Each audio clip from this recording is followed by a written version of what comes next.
pastor and founder of the nonprofit Bond, Reverend Jesse Lee Peterson.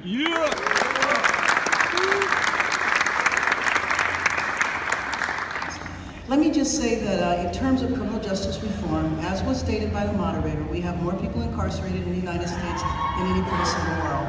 And I think we do for a couple of reasons. One, and one of the biggest reasons, is because people really don't have access to affordable legal representation, and a lot of times will accept pleas, and then it's because of the drug laws that were passed in the 80s and the 90s. But what I found when this initiative was launched was that everybody forgot the ladies. Because we incarcerate women, the incarceration rate went up 800% when crack cocaine hit, and now it's spiking again with the opioid crisis. We don't think about why women go to jail. The majority of women go to jail for nonviolent offenses. The majority of women go to jail because of their relationships with men. What people don't often think about is that the majority of women in prison have children. And when we incarcerate women, then the children either go into the foster care system or fall through the cracks. Another statistic that we don't think about very much is that 50% of children who have an incarcerated parent wind up incarcerated. And so there's a lot that we need to do to improve the system. Even if you're concerned about the money government spends billions and billions of dollars incarcerating people. We don't really have to spend the money that way. Legislation I'm working on specifically right now on a bipartisan basis is a bill around pregnant women incarcerated. Do you know that we put women in shackles on their ankles, around their waist, and in their hands when they are in their 8th and 9th month of pregnancy? We also will shackle them to the gurney during labor. Also, as a conservative, we talk a lot about life. If life is so important to Republicans, then again, you would think the focus would be on making people better versus keeping people in prisons. I think it's fundamentally important for us as a society to have some level of recognition that is clear, at least to me, and I think to most of you guys here in this audience, that there are people in our country, in our society, who are indeed disproportionately impacted by certain things. What we need to look at is basically, as we strive to create a more perfect union as a nation, we should strive for communities where there are zero police encounters, where there are zero police killings. And basically, we've given police this mandate almost to go out and put themselves into dangerous situations, put themselves into hostile situations, where they're engaging with people who they already come out and say they're dangerous. They're engaging with people who have mental health issues. They're engaging with people who have substance abuse issues, who are on drugs. And you basically create the conditions where you're going to have thousands and thousands of police killings and also police deaths every year when you do this. And so we really need to rethink the basic police citizen encounter, whether we need so many of them, whether we need police patrolling areas at night all the time and getting into these encounters. One of the biggest reforms that has been done in neighborhoods to reduce crime after dark is to put streetlights on. Why don't we think about streetlights instead of police? Why don't we think about things like enabling groups of citizens to actually just have a neighborhood watch, fun neighborhood watches? You said one of the number 2 state budget item has been incarceration. Actually, one of the number 1 municipal budget items has been police. And so we should think about that. Why do we, as a society, accept the fact that we spend the most of our tax dollars, aside from the military, on policing? Do we need that much policing in order to make America safer? Specifically as it relates to Black Lives Matter, what is your kind of synopsis of the issue, and what do you see as being some of the reforms that we need to make to improve community police relations? Thank you. For the last 27 years, I've been running a nonprofit organization called Bond, the Brotherhood Organization of New Destiny, and we are rebuilding the family by rebuilding the man. I work with gang members, I work with men from single parent homes, and we work with all men. I work with men who are in and out of jail. And I have to tell you that the police is not the problem. It's the criminals who are the problem, and the leadership who are brainwashing the criminals to make them believe that the police is the problem. We're trying to stop a bill right now, SB 10, and SB 10 would get rid of bail bonds, and the criminals would be able to hang out in the communities after they rape, rob, murder. They don't have to go to jail to wait for their trial dates. They're going to be weighted in the community of Hispanics and black people. And the victims have to suffer through that because they're going to be afraid to speak up. They're going to be afraid to point the criminals out because they're in the neighborhood. Jail, you mentioned my president, Donald Trump. And I have to tell you, President Trump is the best thing that can be happening to America right now because he will make it great again. And the Attorney General is about punishing the criminals, not making them feel like they are the victims. And I work with men and women who are out of jail, in and out of jail, and when they go to jail, it's like living at a hotel. They get TV, food, a great gym. They are not being punished. And you have to realize that these criminals do not follow the law of the heart. And if we take the law of the land away from them, they're not going to have anything to govern them. They're going to go out of control. And I have to tell you, the people who are pushing for a softer justice system are not living in these communities. In Chicago right now, in Baltimore is out of control. Black on black violence, out of control. They're killing each other in the streets every day to a point that the black citizens are asking for a ceasefire so that they can take a breath or something. And the reason that this is happening because the police cannot enforce the law anymore. If they do, they're called racist. If they do, they'll lose their jobs, their careers. We saw with Michael Brown. Michael Brown was a thug.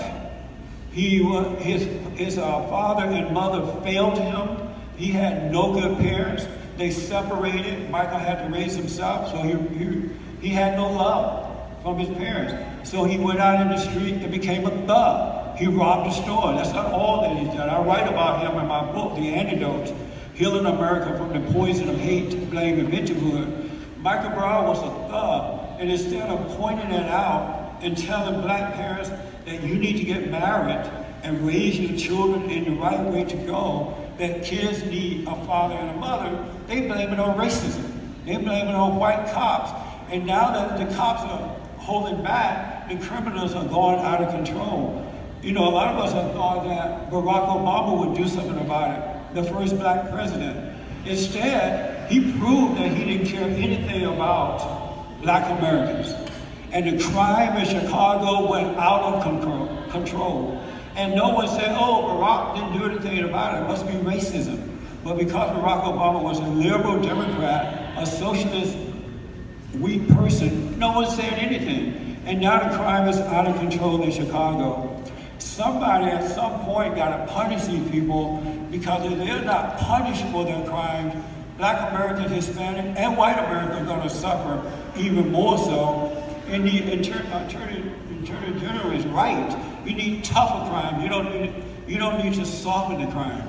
You need drug addicts and alcoholics in jail and not roam the streets. Right? So that's what we want to do. We want tougher crime. Oh, one other thing, then I'll have. Real quick. There are black women in these communities right now begging the government, begging the police department, do not let the drug dealers, do not let the drug addicts back into the communities. But because black people are not respected by these so-called leaders, they are being used for political gain. No one cares. So we need tougher crime, not softer ones. I want to get Shamaika's response to that.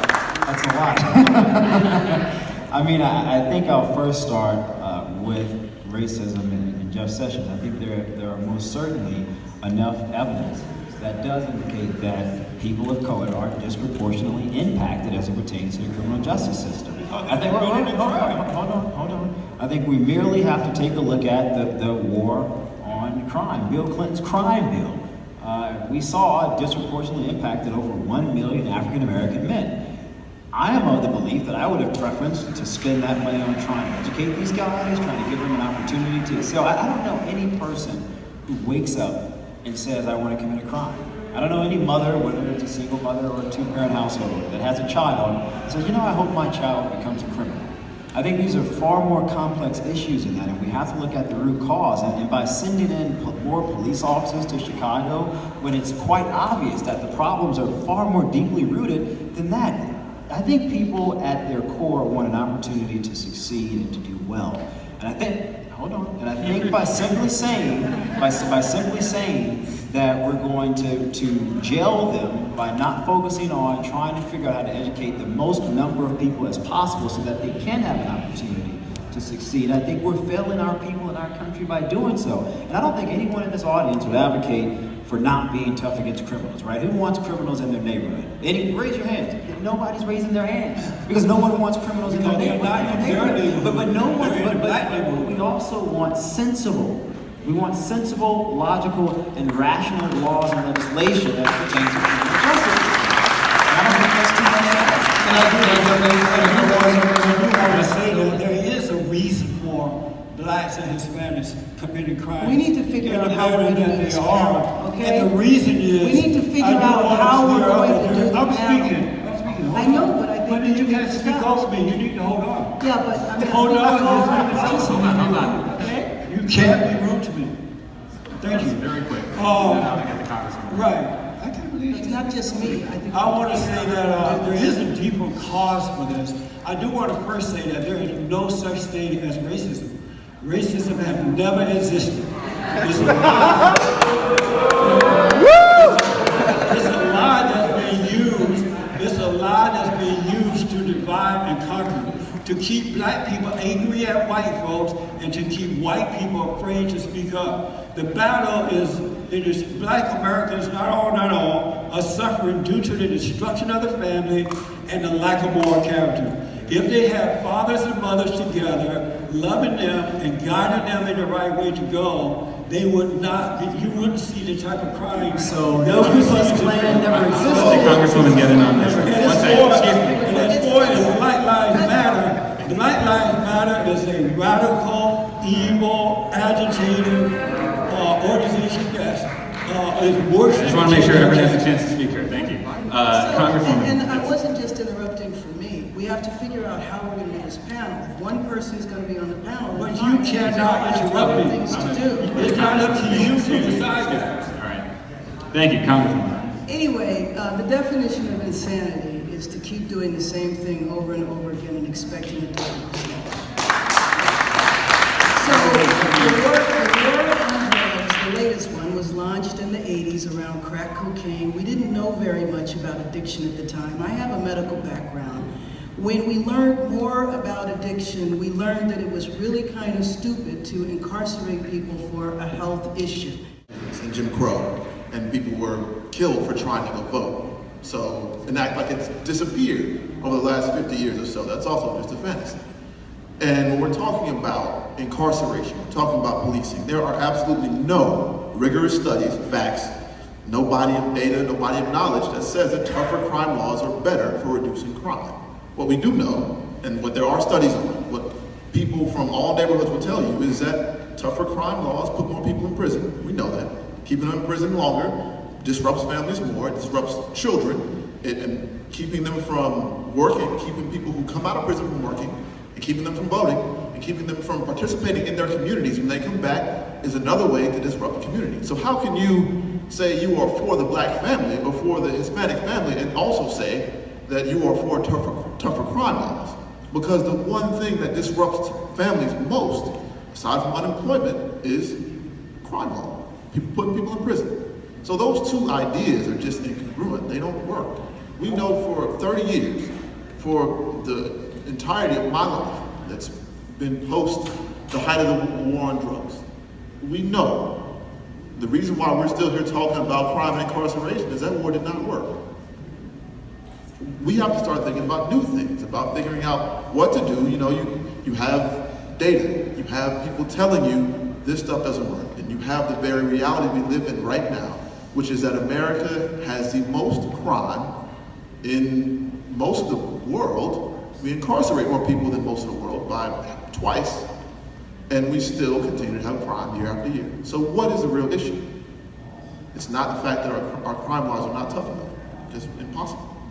Thank No, you. he mentioned the Jim Crow laws. Feel free to line up by the microphones too. We can start some questions. Go ahead. He mentioned the Jim Crow laws. I grew up in Alabama under the Jim Crow laws. We worked the plantation. I grew up on a plantation.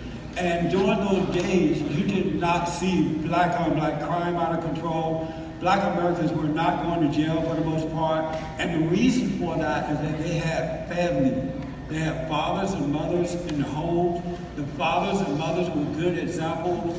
They taught their children not to hate their fellow man. They said that there were good and evil in all cultures, and we should treat people how we like to be treated. Less than 10% of black children were born out of wedlock, and what these liberals want to do is pass more laws that are not being enforced anyway.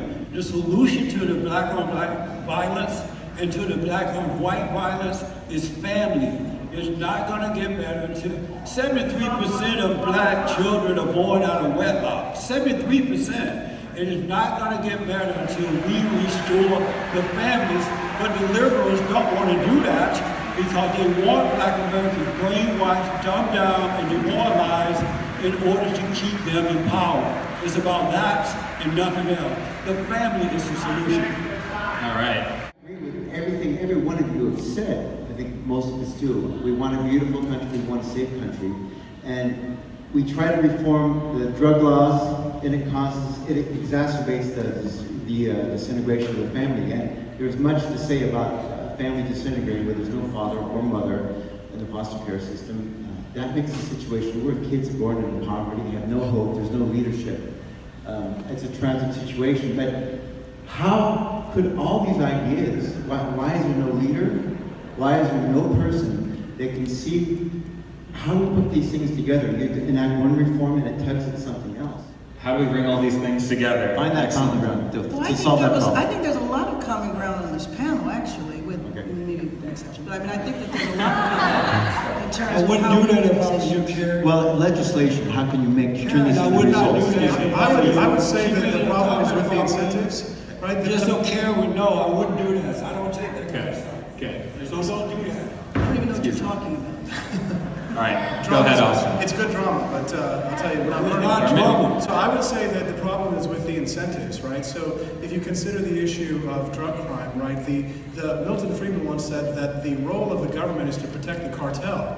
So when you consider this, the moneyed interests are not just on the table for the legitimate pharmaceutical industries, but there's also the illegitimate pharmaceutical industries as well. Because remember, the MS-13 gangs, they have an interest, a moneyed interest, in ensuring that drugs remain illegal. So for example, in Central America, they've had to start growing more coca leaves because the demand for marijuana has been destroyed while in Colorado, right? So it really has to do with the incentives.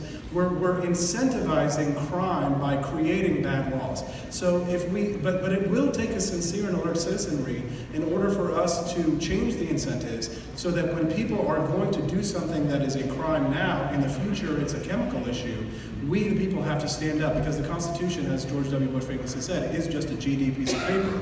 We the people have to defend it. It's up to us. Okay. Thank you. Certain laws, and one of the laws that we passed was, if you're a felon, I mean, you can't work, you can't get financial aid, you can't get a lot of housing. If you do all of that, then you force people into the illegal economy. If you don't allow them to reintegrate into the legal economy, so we need to rethink that. For example, in the state of California, when I was in the state legislature, there are 56 occupations that you could not have if you had a felony record. One was barbering. We taught and we teach barbering in state prison and then didn't allow people to get a barbering license. So we went and tried to change those laws. We have to reintegrate people in with legal employment or they will continue to offend.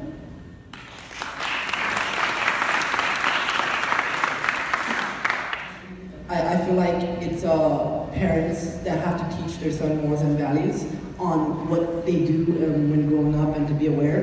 And I think that when there comes a lack of family being present, it can emotionally and personally affect a person's life. And it kind of has for me not being with my father. So, but one of the things is like,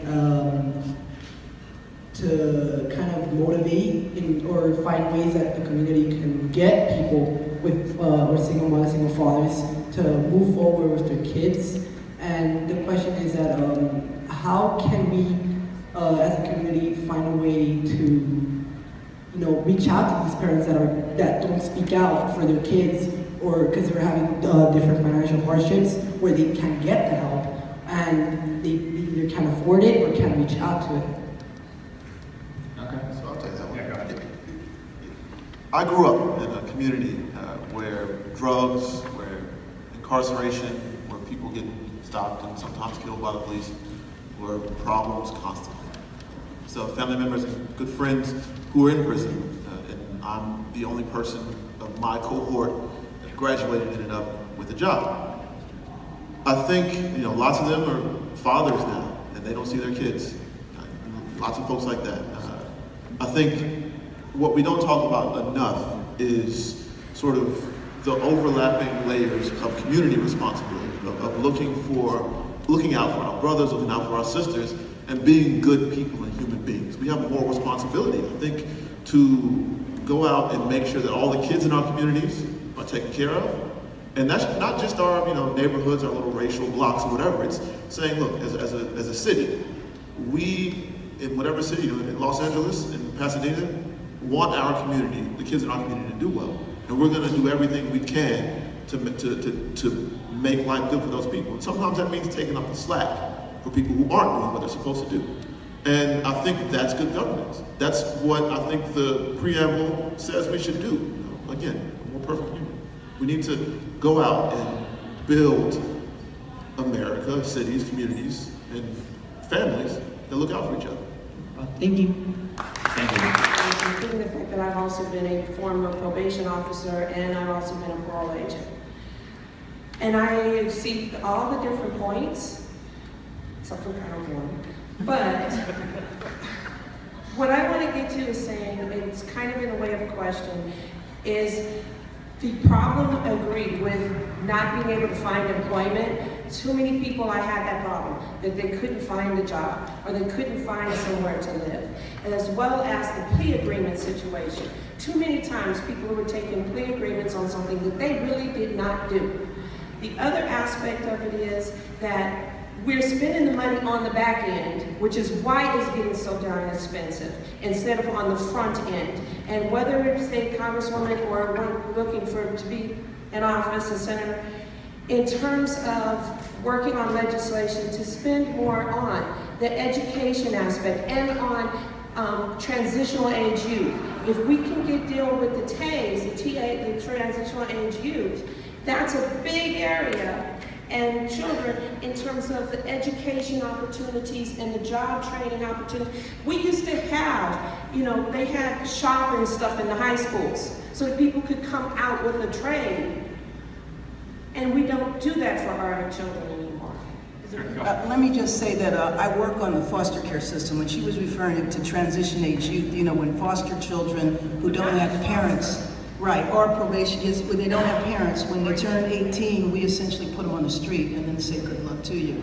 But, so I work a lot on foster care legislation, and the reason I do is because the foster care system is the driver's system for the criminal justice system. Because a large percentage of those young people wind up incarcerated. So we as a society can make a choice. We can spend a smaller amount of money on the front end, or we can support these people for the rest of their lives when we incarcerate them. A lot of times people sit in jail longer than they need to because it takes a long time before the trial come up. So if we can move them through the system faster, then those people wouldn't have to pay for that. We can find out if they're guilty or innocent.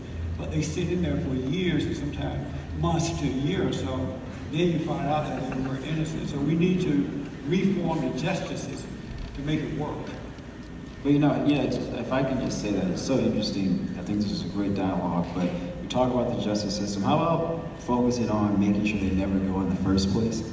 I'm not sure why that hasn't come up. I think when you look at a lot of these issues as it pertains to, I think Chicago, you mentioned, a lot of these young people are acting out on violence, etc., because there are no opportunities.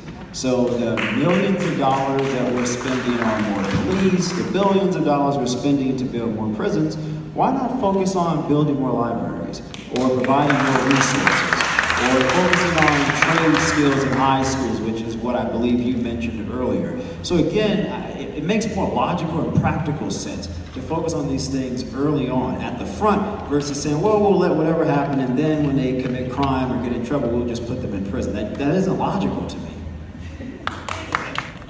You mentioned about black on black crime and how that wasn't really prevalent during the Jim Crow laws, but the Jim Crow laws weren't long before the war on drugs started. And that's something, the Jim Crow laws put a lot of African Americans, a lot of other minorities into jail for either no apparent reason or for very small offenses. Wouldn't you agree that that was one of the stepping stones to sort of separating families that you advocate for? Well, the Jim Crow law wasn't a just law, but that law was created by the government at that time. And it wasn't all white people who were for that. Most people were against it. But because there were families, because there was fathers and mothers raising their children, and they respected one another and others, you didn't have blacks committing the kind of crimes, or as many crimes as you see today. Yes, the Jim Crow law, under the Jim Crow law, some people were put in jail unfairly, but that's not what's happening right now. And if you notice, there is no real emphasis on the real solution. And the real solution is building families. Kids need fathers and mothers. And even under Jim Crow law, because they had families, I don't know anybody in my family who went to jail. I don't know anybody even around me who went to jail because that respect was there and the love of the family. These boys and girls are growing up feeling the lack of love. They don't know what to do with themselves because they have not been guided in the right way. And unless we solve that family problem, it's only going to get worse rather than getting better. And one last point to that, we don't need government in our lives. We need parents. And the government is never, ever, ever going to solve your problem. The government is going to keep you in the same hell generation after generation. Your problems are not going to change until you take control of your problems. And the way it was with black Americans before the government took over. So I just have to say something because I'm sure that my colleague over here, and I'm just concerned, especially for young folks who might not know what Jim Crow laws were. That was when we had apartheid in the United States, when people were racially divided by law. Water faucets, places to eat, everything. So I just want to be clear because I know that he is not saying that we should be nostalgic for Jim Crow and that when we had Jim Crow, life was better in African American communities. I think it's so important not to look at these complex social and economic issues in a simplistic manner, and that there's a lot of reasons for the problems that exist in our community, and I would agree with him 100% that family disruption is key. It is not everything. It is not the only thing. African American families have been disrupted from when we were brought over here. Our families were divided. And so I just want to be clear because I'm sure that he is not saying that. And I will say there has never been a time. I want to say that she's right in that I remember the blacks owning water fountains. I went to all black school on the plantation, but because that anger wasn't there, they saw that the law was wrong and that the law that governed and protect white Americans need to protect black Americans. And so had they just changed the laws so that the law would treat everybody the same and then left black folks alone and left white folks alone, we would come together naturally. But they took it further by bringing the government and telling the government that black people don't need a daddy. They need the government to be the daddy and the so-called black leadership to head other people. So the fathers went away and they went to hell in a handbasket. Okay, It's that same government. My question was legislation that changed those things. My question was that wouldn't you agree that Jim Crow laws were one of those factors that separated many African American families and caused that sort of disfamily? That's what I was asking. No, Jim Crow law did not separate black families. They kept It apart. certainly did. They kept apart. Well, I mean, the ones that were sent to jail. We're not gonna sit here and argue the validity of Jim Crow. Come on. Stop this. Stop this. There's been no time in American history where black people were arrested at the same time as Jim white Crow people. law did not separate black from You black said that families. several They times now. separated Let somebody black else and white speak. people. I think the reality is that the black family was much more intact during Jim Crow. That is a fact. So I'm not sure why you would dismiss what Reverend Peterson is saying. My question is for Representative Bass and also Mr. Vann. I hear you guys defending felons and criminals and making all kinds of excuses. What about the victims in the black and Hispanic communities? Why don't you, I don't hear you guys speaking about the victims. Are you making excuses? Why is that? And do you believe that convicted criminals should be incarcerated? Victims of the I think you were asking me, do I think why don't I talk about victims? Why do you First make of all- excuses for felons, but you never talk about the victims? Felons victimize Okay, I got your question. to become So felons. we talk about victims an awful lot. I've been a victim, okay? I haven't A lot heard of you people once have. mention victim. Do you want me to answer? Yes, please. Okay, thank you. So I think it's important to talk about victims, absolutely. Now, there is a victims' right movement in this country, and actually, I think that some of those people, and I saw this in Sacramento all the time, were essentially used by police departments and law enforcement to fight for to fight for laws that just led to more and more incarceration. You have to take a holistic approach where you can't just look at one side or the other. And so the victims are absolutely critical. I work with an organization called Mothers of Murdered Children. It is absolutely critical that